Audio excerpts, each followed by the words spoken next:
Ladies and gentlemen, this is an extensive video. It covers a ton of topics about Pulsechain. It is focused on Pulsechain. All right. We do go over a little bit of PulseX, but if you already know a lot about Pulsechain and how it works, you can skip ahead to 9 minutes and 20 seconds. And that will start the checklist. Okay. The pre-Pulsechain checklist. All right. Anything before that is a Pulsechain 101. If you guys have any questions, let me know. Hope you enjoy it. The second half of this video is going to be tomorrow. It's more of the strategy and the brainstorming portion, the game theory portion.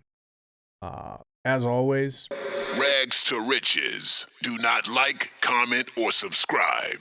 Ladies and gentlemen, boys and girls from all over the world, my name is Brandon Davis. I am the co-founder of the Texan Token. I am a massive Pulsechain advocate. I am a Hexagon, and I'm proud of it. And I am here right now, off the cuff. Guys, this is not scripted, off the cuff. And we are going to talk about the things that you need to know for Pulsechain launch. The things that you need to know for Pulsechain launch. Now, I know most of you, many of you, don't have time to research all this stuff and worry about all this stuff, right? You have day jobs. You got families to take care of. You're plumbers and waitresses and students and accountants and lawyers. And there's some surgeons out there. You guys are busy. All right, that's fine. I put together some thoughts. I had a Twitter post a while back putting together some thoughts, and it went well. So we're going to do this now in video format, hopefully something you can share, look back to, and we're going to try to just make this a pretty good overview, pretty comprehensive. So let's get into it. Don't want to waste your time too much here. Pulsechain Quick Start Guide. So Pulsechain, for some of you guys, this is going to be kind of boring because you already know what's happening here. I'm just going to go over this for those of you who don't, because you might be sharing this with friends or family. All right, so let's get into it. So what is Pulsechain? So Pulsechain is what's called a system state copy. So you have Ethereum. Most of you are familiar with Ethereum. And what this guy did, the man, the myth, the legend, Richard Hart, he decided to fork Ethereum. And he is creating his own blockchain. It's called Pulsechain. When I say fork, and when I say system state copy, we're going to keep this at a very, very low level here. I don't want to confuse people. Really, quite frankly, just think about a copy paste, okay, with the base code copy paste with minor improvements. That's kind of what this is, right? Now, there's big advantages to this. The first advantage, and actually, we'll wait. I'm going to go over that. We talk about this later on. So, what is a system state copy?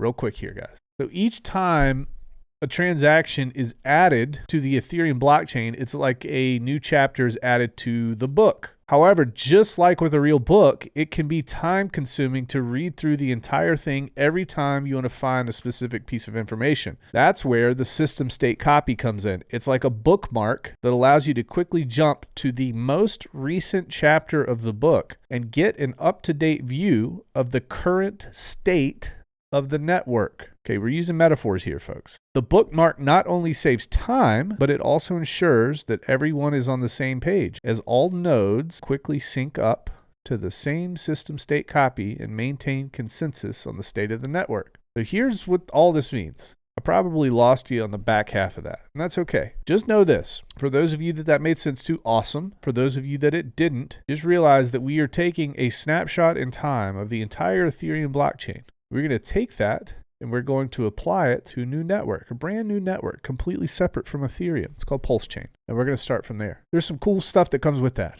Okay, so think about all of your wallet, all of the balances in your wallet. Those balances are actually going to be copied over too. Well, what do you mean they're going to be copied over? So let's say you have Link in your Ethereum wallet, okay, a wallet that you hold the keys to. Let's say that you have X, say that you have Texan. All that's going to be copied over to Pulsechain, all right? And we're going to kind of go over that too. The big question here is, why was Pulsechain created? And we're going to play a little video here that kind of goes over why it was created from Richard Hart himself. So let's see if this works. So let's check the Ethereum price. Oh, by the way, EIP 1559 launched. Gas prices are horrible. Let's go look up what the gas prices are right now. Oh my God, the gas prices are horrible. Holy crap. Wait till you hear what the gas prices are. You want to send an ERC20? $100 on Ethereum right now. Ethereum right now? You want to send an ERC20? $103. You want to do a swap on Uniswap? $317. EIP 1559. Save us. Why is it $100 to send an ERC20? Pulsechain.com solves this, by the way. Pulsechain.com solves this. Okay, so there you have it. He discusses this. Pulsechain was created because the gas fees on Ethereum are absolutely outrageous. When he was talking about EIP 1559, it was an update that was pushed to Ethereum's network, and some people thought that it was going to solve the gas price problem. To have to send an ERC20, it's $100 during the height of the bear or a bull market? That's crazy. It's unacceptable. Okay, to be able to do a swap on Uniswap, $300 on average, it's crazy. The Pulsechain is going to take the system state copy, so you're going to be able to, everything that you're doing on Ethereum, you're going to be able to bring over to Pulsechain and do, right? So it brings over the front ends, or you got to make some adjustments to the front ends for websites, but it brings in all the code, make some tweaks to your front ends to get it up and running, and it's good to go on Pulsechain. Very, very fast. Very, very friendly for developers too. So Pulsechain, this is what it does. This is what it's going to solve. Additionally, it's actually going to increase Ethereum's value. Now, how is it going to increase Ethereum's value? Ethereum's fees will be lowered by sharing its load. So Ethereum has a massive amount of volume. Pipe is only so big, okay? Clogged up, fees go up. So what are we going to do? We're going to share some of that load. We're going to bring some projects over to Pulsechain. It's actually theoretically going to make Ethereum better at the height of a bull market, because there won't be as much demand on Ethereum, and it will be spread over 2 chains instead of 1. Enrich Ethereum users. Pulsechain will re-enable priced out use cases. Instead of launching empty, Pulsechain brings the Ethereum system state and all ERC20s. This rewards holders and founders of Ethereum-based projects. Cool. If you are going to be a holder, or you're going to be a founder of an Ethereum-based project, and, you know, based on how your project's set up, you're priced out because the gas fees are too high and your project kind of dwindled away. Well, guess what? We're going to copy that project over to Pulsechain. And if you want to recreate your front end, you can revitalize, you can rejuvenate your project, because the gas fees are going to be such that you're actually going to be able to have a market for your project. Okay, so we're going to help those folks out too. When gas fees go too high, people are just going to leave. So that's kind of what we saw here. It's going to be easy to use. Your MetaMask wallet just works. You only have to change a single setting to access Pulsechain. Ethereum holders can transact for free with freemium PLS. Interesting here. So your wallet addresses on Ethereum, they're going to be copied over to Pulsechain. So all you're going to have to do, and there's going to be plenty of instructions here. You could follow me. We'll go over who to actually follow to get the good information. But all you're going to have to do is change a couple settings in your MetaMask, and you will have access to the Pulsechain network. What else is it going to do? Lower Pulsechain fees and serve more users. Pulsechain is 17% faster than Ethereum with 10-second blocks instead of 12-second blocks. Awesome. It's a little bit better. All right. Remove pollution by replacing proof-of-work miners with proof-of-stake validators. Pulsechain doesn't burn waste and doesn't waste any energy, make it environmentally friendly. So, you know, that's a talking point. That's a narrative. If you believe that man-made climate change is a thing, then Pulsechain helps solve that too. Improved game theory. Pulsechain burns 25% of all gas fees, which is actually more than Ethereum. So you're going to have all the advantages of Ethereum. So you're going to horizontally scale, but also there's going to be additional benefits here. So it's pretty cool. Pretty cool. Empower Pulsechain holders. Pulsechain's native token, which is PLS, can be delegated to validators to earn PLS for helping to secure the network. Wow, cool. So if you have a bunch of PLS, you want to participate in the validation game, you can take your PLS while keeping your keys. You can delegate it to a validator, and that validator determines how much of the yield that they're getting from being a validator in the network. They'll determine how much they want to divvy out to the people who are backing them with their PLS. That's pretty neat too. Now, again, you guys want further clarification on that. If anything that I'm saying right now makes no sense to you, you can always reach out. But at least I'm giving you questions. This video will also serve to stimulate questions in your head to ask, okay? Because maybe these are things that you haven't thought of before. You're going to hear the term sacrifice quite a bit. Again, most of you guys know about this. This is just touching base with these new folks that might be watching this. So what is a sacrifice? Okay, so in 2021, there's a sacrifice phase for Pulsechain. This allowed people to send money to an address with no expectations. By sending money to this address when Pulsechain launched, you would receive no value Pulsechain tokens at different rates dependent upon your sacrifice. Guys, this mimicked This was not, but this mimicked the function of an ICO, initial coin offering. However, it was not an ICO, but it's the closest way for me to be able to explain what this was. And I think it's important to explain it that way as to not confuse people. So what are we going to do here? We're going to talk about some points. Pulsechain checklist. We're going to monitor Richard Hart's Twitter, YouTube only for official updates. We're going to understand how to verify contract addresses before you interact. We're going to talk about what you should hold pre-fork. We're going to talk about revoke.cash, okay, increasing your security. We're going to create a system now for your wallet. If you were compromised since Pulsechain sacrifice, we need to come up with a plan of action. A lot of people got their wallets hacked. A lot of people reached out to me, Brandon, what do I do? So we're going to address that. And hopefully I'll be addressing some of your issues and concerns there. We're going to learn how to interact with PulseRamp, which is the bridge. If you don't know what a bridge is, that's okay. We're going to talk about it. I'm going to go into detail. We're going to whittle this down so it's basics. You get a foundational understanding here. You can build upon it. And then we're going to talk about PulseX, which is the decentralized exchange. Again, if you don't know what it is, it's okay. We'll talk about it. How do we get PLS for gas fees? So let's say, let's say that got a bunch of copies of your hex, or you got a bunch of copies of your link, or a bunch of copies or whatever, but you can't do anything with them, right? Because you have no gas. How can you get gas fees? PLS for gas fees. We'll talk about that. Then we're going to talk about some brainstorming, maybe creating long-term strategy that you feel comfortable with. Doing nothing is okay. Do not nuke. All right. Let's hit topic number 1 here. And this is a quote by yours truly. All you have to do is stay alive and you'll win.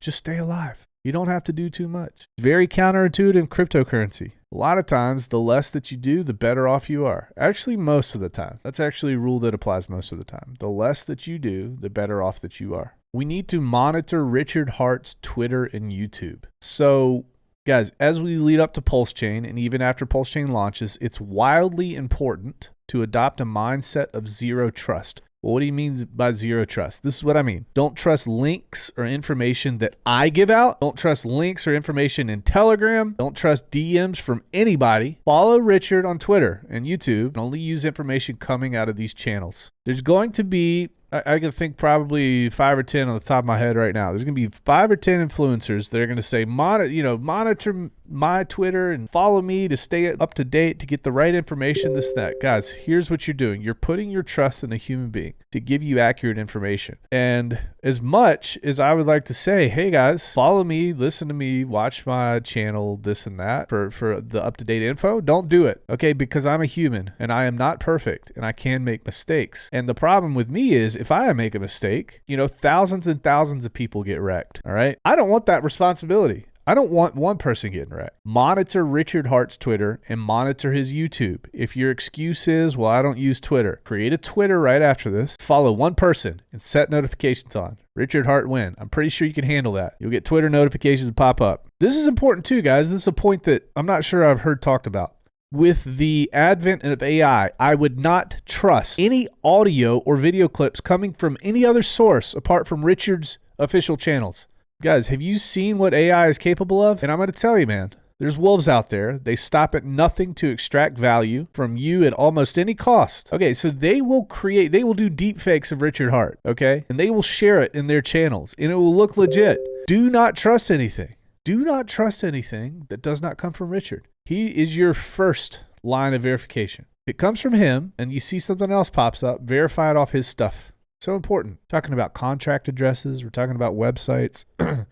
Just talking about the official word. Okay, and I'm going to tell you this. Do not respond to DMs, as they're likely scams. If anybody DMs you on Telegram, anybody DMs you on Twitter, probably a scam. 95% of the time. Okay, and I'm going to tell you this, and I hope I don't break your little fragile feelings out there. Richard does not care about you enough to DM you on launch day. I hate to break it to you. Even if you're pretty, he ain't gonna be DMing you on launch day. All right? It's a scam. Somebody's trying to scam you. Next, please.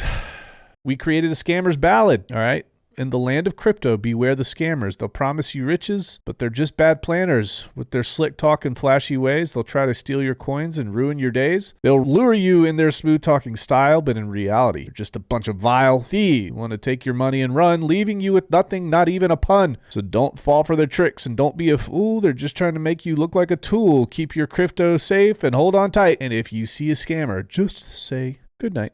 That's the scammer's ballad. Next, please. Revoke.cash. Okay, guys. Revoke.cash Have you guys heard about Revoke.cash? So here's the deal. Prior to making any purchases, this is the next point on our checklist here. Visit Revoke.cash. Prior to making any purchases or making any moves with any of your wallet, like right now, you could go do this. You need to visit Revoke.cash. Once a user grants access to a dapp, do you guys know what a dapp is? You go to a website, let's say like you go to Uniswap, and it says, do you want to connect your wallet to this website? You hit connect. That's a dapp. That's the front end for Uniswap. That's how you interact with their tool. That's how you interact with their project, all right? So once a user grants access to a dapp or a website that interfaces with a project, the permissions stay in place well after the user leaves that website. So just because you click the close button in your browser does not mean that the permissions for that website are revoked. They still have access to your wallet. And here's the thing, a lot of you guys have had these wallets for years and years and years, and you got loose security. So what have you done? Okay, potentially, you've got stacks and stacks and lists of all these websites that have access to your wallet. Now, what happens if one of those websites are compromised by hackers or scammers, okay? Then it opens up an attack vector for you because those hackers and scammers now have access to your wallet, potentially.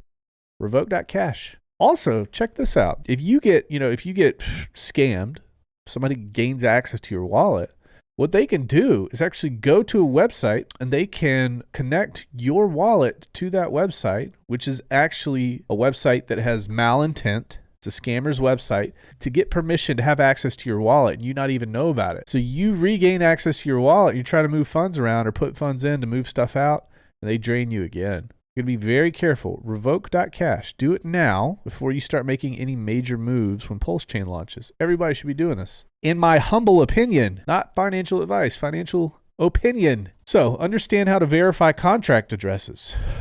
Okay. This is important too. This kind of goes along the same lines as, Watch Richard's official Twitter, Watch Richard's, which is at Richard Hartwin, and then also Richard's YouTube. Okay, he probably will be live streaming, I'd imagine. So how to verify contract addresses before you interact. I'm going to use Texan as an example, okay? You will be able to use the same technique for any other projects out there. So if you're a Hedron person, you're a Pulse Bitcoin person, you're a Hex person, whatever the case may be, okay? Or you're a PulseX person, a Pulsechain person, you can use this. If the project launched on Ethereum prior to Pulsechain launching, so Texan was one of those. Remember that everything will be copied over identical to Pulsechain. So if I go to etherscan.io, you guys don't know what etherscan.io is. We'll kind of talk about that in a second. But we can type in Texan and we can see the contract address. Think about Etherscan as basically just a way to access data on the blockchain. You can see wallet addresses and you can see individual contract addresses. And these are just unique addresses for crypto projects. Very simple. And etherscan.io just allows you access to all those. Verify the contract address against the official website or the official social media of any project that you're looking to interact with. So if somebody hits you up, DMs you, okay? Now, if they DM you, your red flags automatically go up. Why? Because 95% of the people will not DM you in these situations. But if they DM you, they give you a contract address. They say, hey, here's the Texan contract address. All right, for whatever, maybe you asked a question in Telegram and they DM you this. Well, what you can do, you can actually go to Etherscan. You can check the contract address. Okay, so you would go to Etherscan, you would type Texan. And in fact, I think I'll just do this right now. So we see this. I'll go to etherscan.io. Okay, so we're at Etherscan. See the search bar here. I'll just type in Texan. And then here's Texan here. Pops up. Click that. Now this is the contract address. Shows you kind of how many holders. Hold on. Let me see. Let me zoom in a little bit. Yeah, it shows you like holders and things. Holders are right here. Boop. Okay. But here's what you want to look for. You want to look for the contract address. Okay. Here's the token contract. Now you can look at like maybe the last 8 digits of the contract address to verify that the thing that you have is the thing that matches Etherscan. Cool? Does that make all the sense in the world? All right, so next, we're going to come back here. Now that you have the contract address on Ethereum, if you want to verify a second time, this is after Pulsechain launches. Remember, because everything was copied over from Ethereum to Pulsechain, a lot of the contract addresses are going to be the same if it launched on Ethereum first. So you go to Pulsechain. Now that you have the contract address on Ethereum, I can copy that contract address and paste it into the block explorer for Pulsechain. Think about the block explorer for Pulsechain as the same thing as Etherscan. Okay, so etherscan.io, that's your way to access information about the Ethereum blockchain. Whereas the block explorer for Pulsechain, it's the same type of thing as Etherscan, but it's for Pulsechain. Right? It allows you to search through and gather data from the Pulsechain blockchain, and you can look at the contract address. So this contract address on the Pulsechain block explorer says Bravo 2 Alpha 88 Delta 7. Let's go back. Here is the token contract on Ethereum. Bravo 2 Alpha 88 Delta 7. We are in business. We just verified. So what would we have done? Pulsechain just launches. You want to verify the contract addresses for anything. The first thing we're going to go to do is we're going to go to Richard Hart's Twitter. We're going to see all the information that he's putting out. He's going to put out a lot of information. Okay, if he's live streaming, hop on the live, just take all that information, maybe put it in a notepad so you have it, or write it down, whatever you want to do. Take a picture of it, and then you're going to be able to just run with that and verify everything off of what he said. Information comes from his mouth is the information that you're going to take as gold. Be sure to do that. Do not trust influencers. We are dumb. Guys, the only difference between us and you is the fact that we have probably been streaming longer. That's about the only difference, folks. We're all the same. We are.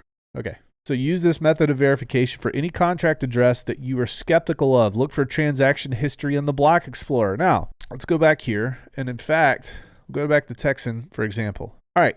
One of the things you want to look for, if you think that a contract is sketch, you know this contract's been around for like 5 or 6 months. There's been 57,000 right here. It'll show you 57,000 right. Oh, I can't go that far. 57,617 transactions found. If this said like 25 or 500 transactions, that's suspect. You're like, wait, this thing's been around for a long time and there's only 25 transactions. It's a scam. It's one way to kind of look at it. And you can go down, you can see the transaction history, 55 minutes, 7 hours, 11 hours. There's 2,000 pages of history and data, probably going all the way back to the day that it launched. Of course, going all the way back. So just kind of use your common sense there. All right. I wanted to point that out. Okay. Next topic that we're going to talk about. What should you hold pre-fork? What should we hold pre-fork here?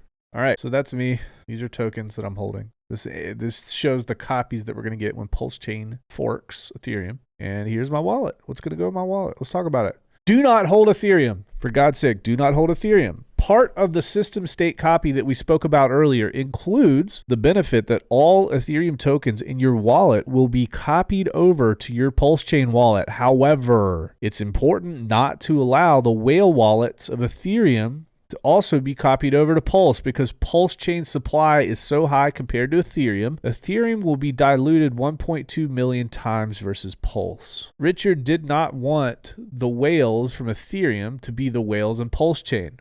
All right. So you would say, well, Ethereum's getting copied over. Well, Ethereum's getting copied over, but it's going to be diluted. Your Ethereum's going to be diluted significantly. 1.2 million X, right? So if your Ethereum's worth $1,800 right now, your Ethereum's going to be worth like, $1 or $1.08 or probably less, like 18 cents per Ethereum. So don't hold Ethereum, because when it copies over, you're not going to get value. However, that's not the case for some of these others, right? So question, Brandon, does this mean that the value will be the same if it's copied over? No, only the quantity of your tokens. So we're going to talk about Texan, we'll talk about Hex, and I'm going to focus primarily on Hex. And here's why. I don't want to talk about any others, because I think that Hex is going to be your best play in order to retain value cross-chain. In my opinion, it could very well be wrong. And if you try to hold it against me after it happens, then I'm going to give you the double bird. All right, deal with it. So when it copies over, does it mean the value will be the same? Not necessarily, because the market sets the value. The quantity of your tokens will be the same. If I have 100,000 Hex, okay, if I have 1 million Hex, if I have 10 million Hex, it's going to get copied over to Pulsechain. Now on Ethereum, I'll still have the 100,000, the million, the 10 million, and you're going to have copies on Pulsechain of the same. All right? It's a completely different blockchain. We actually don't know what the prices are going to be. However, I think it's safe to say that some of the major Pulsechain ecosystem assets will hold notable value. Pairs such as Hex. For the sake of what I believe to be the least amount of risk, I will primarily focus on Hex right now, okay?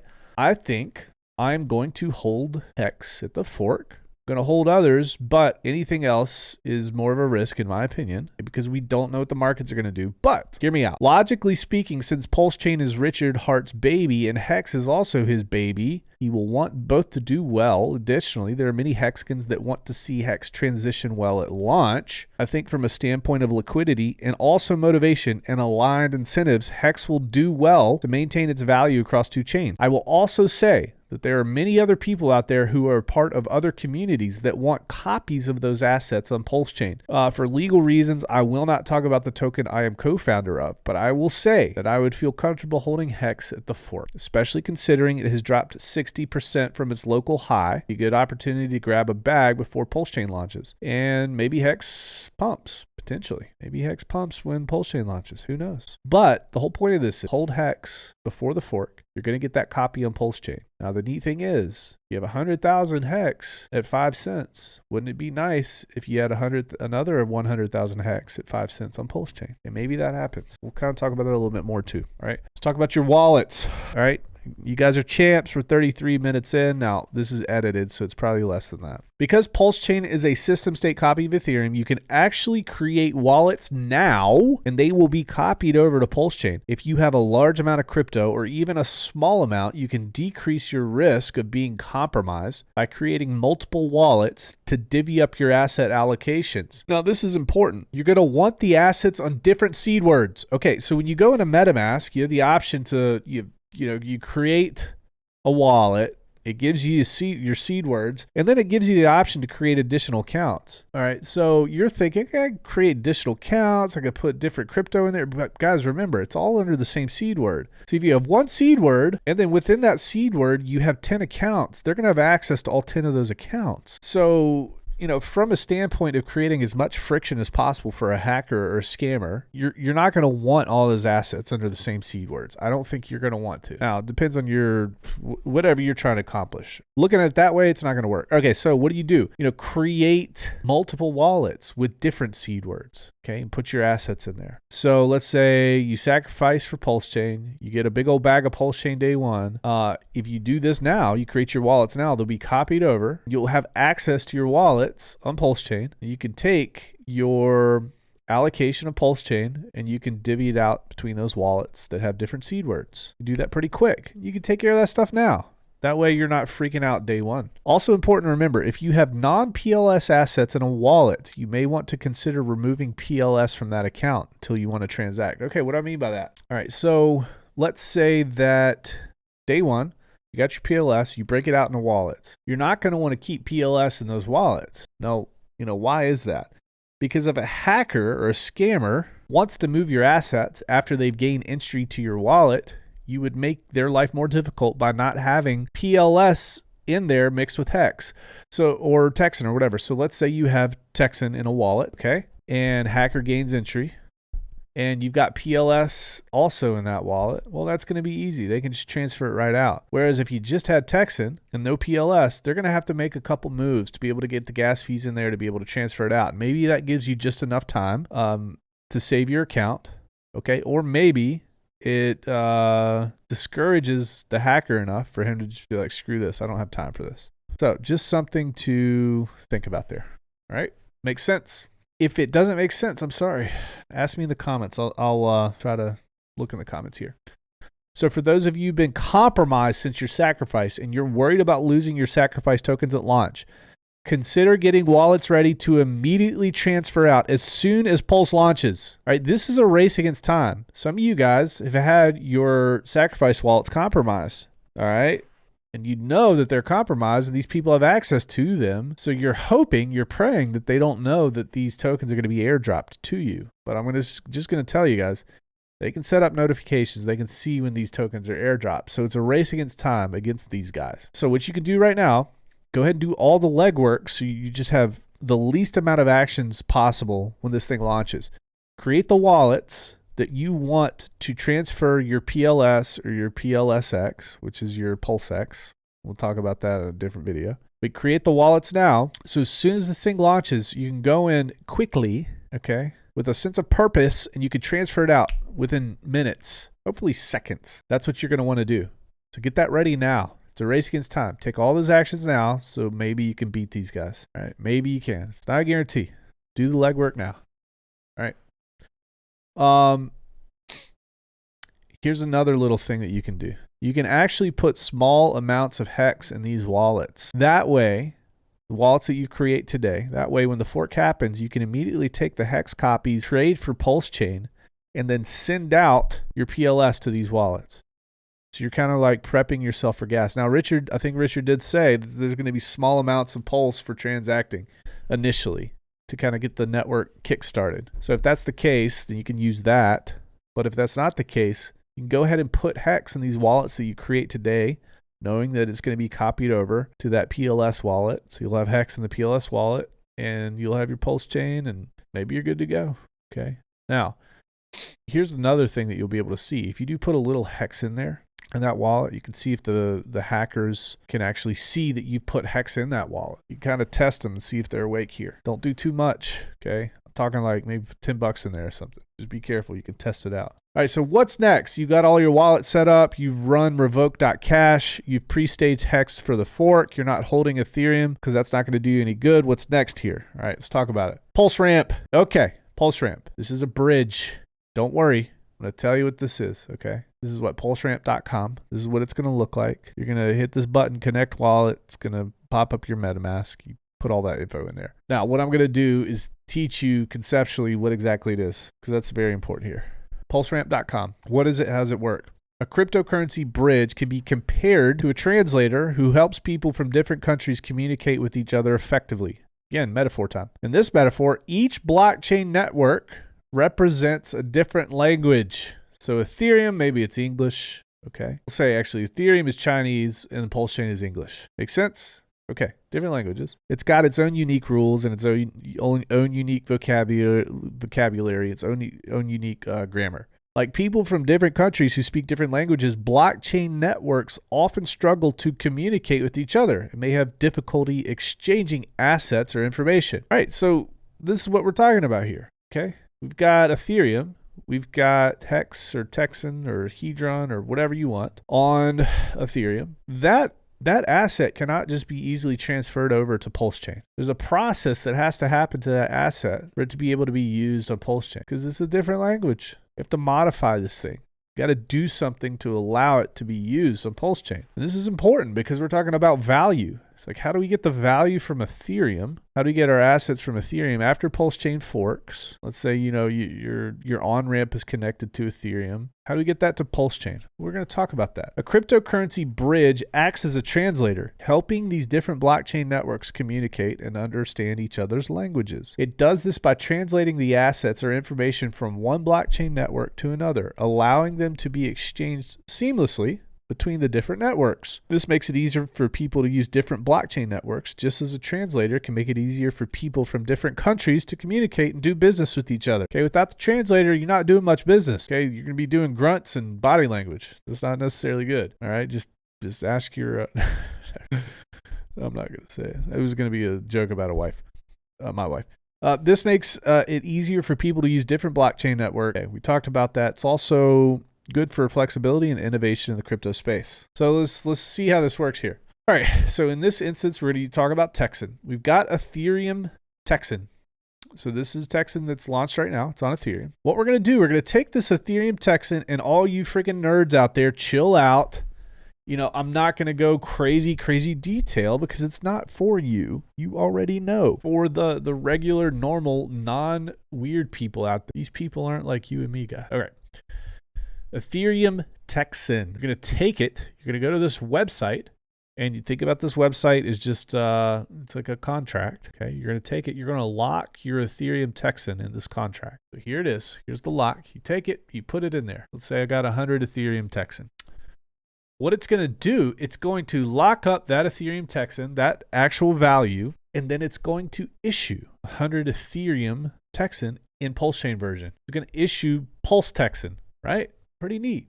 Okay. So it's a way that you're able to jump the fence from Ethereum to Pulsechain. You take your Ethereum Texan, you lock it up, and then it issues you Pulsechain Texan. It can be used on the Pulsechain network, and it's going to have the same value. The value is going to be based on the decentralized exchanges that are in the liquidity pools that are creating this value, creating these prices. Pretty neat stuff. That's how a bridge works. Not bad, is it? Not that bad. Pretty simple. Okay. You could go in depth, but we're not going to. That's just what it does. All right. Now I think, okay. So here's what we got. And let me take a step back here. All right, down here, and we'll actually go this way. Down here, you've got Coinbase, right? That's your on-ramp. Coinbase is your on-ramp. So you've got your bank account connected to Coinbase or Crypto.com or Binance.us or Binance, depending on what part of the world you're in, or Gemini, wherever. So that's your on-ramp. That's how you get your dollars into crypto. So Coinbase, for example, a lot of people use Coinbase. They're going to take their Coinbase and they're going to buy up some Ethereum, and then they're going to trade Ethereum for Texan. Okay. And that's where we are. Ethereum for Texan. What's the next step? Again, we talked about this. We want to get that value from our bank account to Pulsechain. And I'll say this, guys, there's going to be a lot of solutions that are popping up that are going to be a direct on-ramp into Pulsechain, but for now, I'm just going to keep this simple. So we've got our Ethereum Texan. We're going to go to pulseramp.com. We're going to lock up our Ethereum Texan. It's going to issue us Pulsechain Texan. And then with that, we can use that to go to PulseX. PulseX is a decentralized exchange, the most liquid decentralized exchange on Pulsechain. Pretty neat. So we're going to be able to transact if we want, or we can just hold Pulsechain Texan for whatever reason. Okay. Now this can be Hex. This can be Link. This can be Hedron. This can be anything. This would be the very, very simple, broad view of how this happens. Now, when we get to PulseX, we're going to actually talk about PulseX. I'm going to go ahead and pull up PulseX right now. All right, guys, here is PulseX. And I'm going to go ahead and connect my wallet. Don't worry. This wallet doesn't matter. All right. So you guys can't see, but right now I'm connecting, asking me if I want to add the Pulsechain testnet. That was weird. Just asked me if I wanted to switch from Pulsechain testnet to main Pulsechain network. Interesting. Are we launched? That'd be kind of crazy. Okay. So here is PulseX. This is the decentralized exchange. When you go to this website, and you're going to go to the website that Richard provides. Okay. Don't be copying stuff down here. At the top here, you have something that says overview. You have something that says pools. You have something that says tokens. This is going to be the overview. So you're going to be able to see all these different tokens, top tokens on here. Okay. You got Rat Pulse and PulseX and DAI and incentive token and Hex. You got some crazy stuff. I don't know what it is. You got Wrapped BTC. You got Watt, Hedron, and Acosa. You're going to see all the Pulsechain tokens. They're going to be right here. They're going to be traded. If they have liquidity pools set up, they're going to be traded here. So that's pretty neat. Okay, so I can actually click one of these assets. Here's one of the things that I could do. Up here it says add liquidity. So I can click this. And if I have a bunch of Pulsechain and I've got a bunch of another asset, I can put both of those assets here at equal value. I can create a liquidity pool. All right, that's pretty neat. Or I can add to an existing. So that's what that is. Okay, so you can add liquidity. Now, if you want to go to the exchange, you click this button at the top here. All right, it says exchange. So you'll be able to, let's just say you had your Texan or your Hex or whatever, and you bridged it in. You've got Pulsechain versions of Hex. You'll be able to find your Pulsechain version of Hex, which would be like eHex or whatever they're going to call it. You could swap it. You could swap it for other things. Actually be wrapped. It would be a wrapped version of Hex from Ethereum to Pulsechain. So PulseX will allow you to do this. It's a decentralized exchange. Okay. Pretty neat. All right. We'll go back here. Now here's some pools. Here's all the pools that exist. Okay. So when I say pool, I mean that either the fixer bot, and I'm going to talk about PulseX soon. I'll probably do a video just after things launch to get people up to snuff here. Maybe before, if we have time. Here is the pools that have been set up. So somebody took Pulse and somebody took PulseX. They put them together in a pool. And now they can trade. And people can add liquidity to that pool. They'd be able to trade. And for doing that, you're going to get certain incentives. You're going to get a portion of the fees. Or you're going to get incentive token for adding to that. There's all sorts of things that we could talk about here, but that's what this is. And guys, really, that is just a very, very broad overview of what's happening. Farms, we'll talk about farms too. I don't want to get too far into the weeds here. Okay. But this is PulseX, and this is just a broader part of what we were talking about, which is how do we get our financial energy from Ethereum to Pulsechain? Well, we do it via ramp, and then eventually we go to PulseX, and there's other decentralized exchanges. This will be the most liquid initially. We'll see what happens after that. Probably stay that way. And I just wanted you guys to see that. Okay. What about gas? Okay, this is important, guys. Freepulse.io.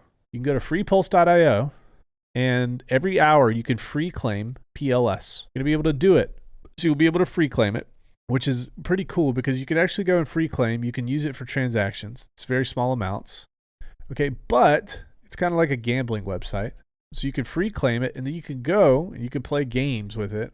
If you want to do that, you can do that. But if you don't want to, you need PLS to be able to kind of interact with the chain or the decentralized exchange. You go to freepulse.io, and once an hour you can claim. Pretty interesting here. Freepulse.io, and we will go to freepulse.io. Here's freepulse.io. Am I a human? Hell yeah. I'm a ginger. So it's different. All right, drum sets. Okay, cool. I'm human. Okay, it's rolling, and I got 6,910. Now, if we go down here, the lucky number, 6,910, I get 1 pulse.